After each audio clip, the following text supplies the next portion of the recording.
immigrants there, they are feeling the pinch of hell. If I never see hell, but I see hell in Alabama. Hi everyone, welcome back to my channel. Hope you're all doing well today. Thank you so much for joining me on this video. Please remember to like, share, and subscribe. When you hit the like button, then YouTube will promote the video to other viewers, and you are supporting the channel in that way.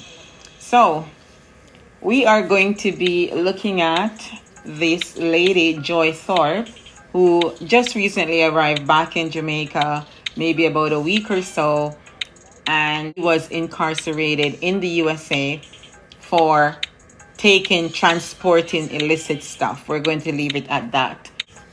And she said she was arrested at the JFK airport February of 2021, February 25th to be exact. So that would make it just over 2 years. But when I listened to the interview, the time is not adding up, because she said she did 8 months in New York. She did 3 months and 12 days in Louisiana, and then she did 22 months in Alabama. So if you added all those times up, it's going to be closer to 3 years rather than 2 years. So, we won't get into that aspect of it. We're going to look at what she wants, right? So she is saying that even though she broke the law, and she's aware that she broke the law and she did her time, she's saying that she was allegedly treated inhumanely while she was incarcerated in the US. And she's specifically highlighting the prison in Alabama, right?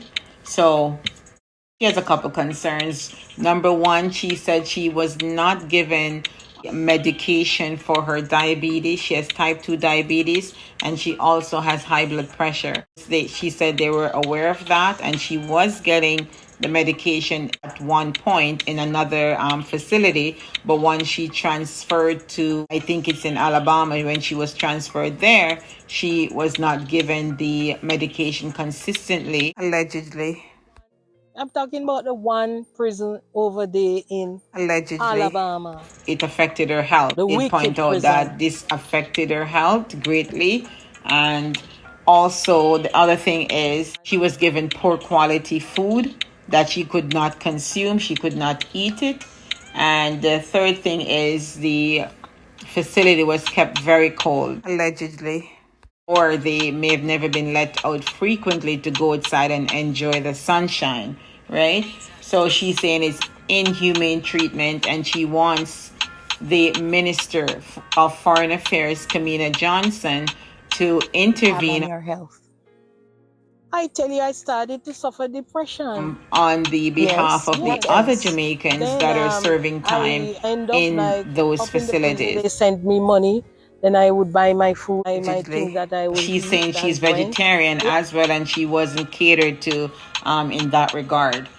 She did say something very important. She wants people to know that prison is serious business.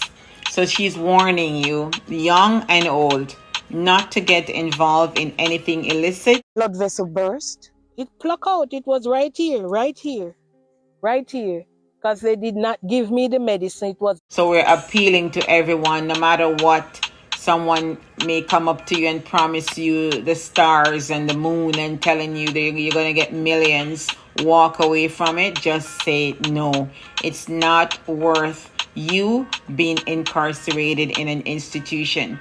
Many people do not make it out, and she was blessed to be outside and back in Jamaica in one piece. A lot of people do not make it out, and we all know that, right? Because once you go into those places, those institutions, so many things can happen in there, right? So you want to stay away from those places. Focus on the gifts that you were given. We are all created with gifts, so tap into those, finance your way through. Provide for yourself and your family as well. The AC are so cold up in here, outside is so warm. Got caught up in this because she borrowed money to remove fibroids, to do a surgery, of course, and she didn't know the person wanted the money this quickly. And of course, the person contacted her and say, if you bring this bag, then you can just write off what you owe me. And she, of course, fell into that trap. And she didn't make it too far. She was arrested at JFK, and that was in the height of COVID. So a lot of people were not traveling that time. So, of course, they have a lot of time in their hands. They're going to check you, and they have technology. So why risk it, right? Why do this on top of all of this you're carrying? You're going to be ruining lives with that, young and old, right? And it's a time now that we all should wake up and realize that this thing is not good. Anyone who's out there right now, stop and think. Do not engage in this type of activity, because chances are you may end up in the situation where she was, right? And she's telling you it is not a bed of roses. 95% of employers will not hire anyone who has a criminal record, right? Yes, so I tell her that I said to her, I go to New York and come back, then I will pay you. She said, no, if you took the bag, then you don't have to pay me. So I take fully responsibility for that. But putting me in prison and then trying to kill me. So she is saying that she wants to sue because of the treatment that she got while she was incarcerated. How far that will go, we don't know. She doesn't have a lawyer as yet. The fact that she was ill, she was suffering from these two things, hypertension and diabetes, and she still took the chance to do that, knowing that it can go left at any point in time, right?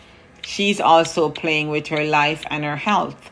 So it is a very sticky situation. She was talking about the First Step Act and that she was never given that opportunity to have a reduced sentence, because that act is available to everyone, and it should be available to immigrants as well, but it's not given to them.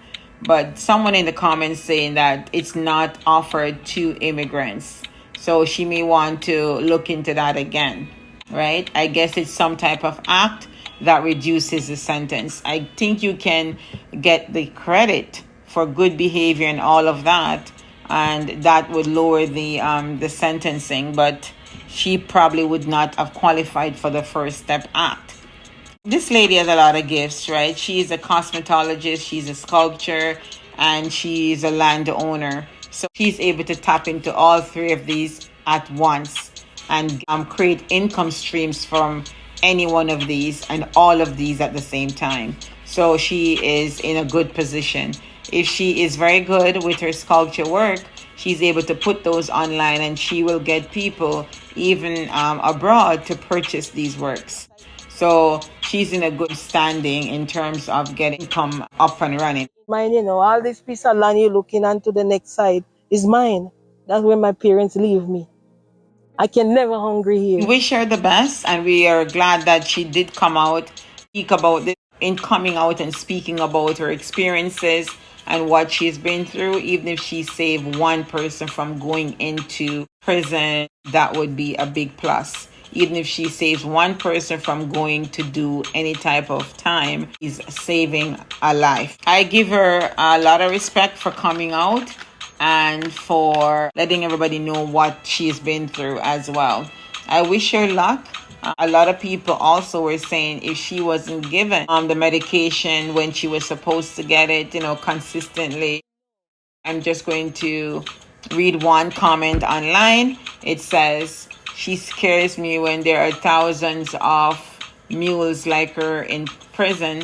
That means there are thousands still doing it every day.